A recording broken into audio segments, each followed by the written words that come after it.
Well, and obviously, Daryl's in a spot because James has made it clear that the Clippers is where he wants to be. He wants to Right. partner up with Kawhi and Paul George and have another run at a title. Um, to me, the key question on the James side is, what is his fabric when it comes to, standing by the message that he did put out on Monday morning, I think Sunday night in China. And the idea that, all right, you picked up your player option for this season. Now, some of the Yeah. fans will say, if you didn't want to be in Philly, you should have just gone to free agency. Obviously, he knew that was a dark road to go down from a financial standpoint. There was not, the Clippers did not have the money to pay him his market by any means, and that's where he wanted to be. And he was hoping that he would go the way, ironically, of Chris Paul back when he went from the Clippers to the Rockets, right? Where it was a pretty clean move where Chris talked to the Clippers, understanding from the Rockets, picks up his player option, gets traded, gets where he wants to go. That didn't happen here. Um, I know this is premature because we have training camp to monitor when it arrives. If a deal doesn't happen by then, we then have the deadline in February, the trade deadline that is the next kind of marker.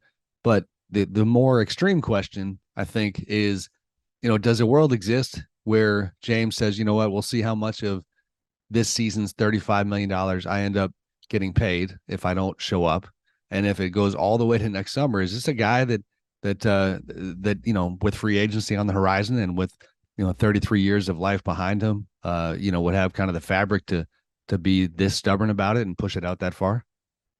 That's a great question. And as it pertains to the entire length of a season, I don't think we've ever seen that before where a star player or a future Hall of Famer has ever essentially been able to forego a year's worth of salary just to make a point, right? So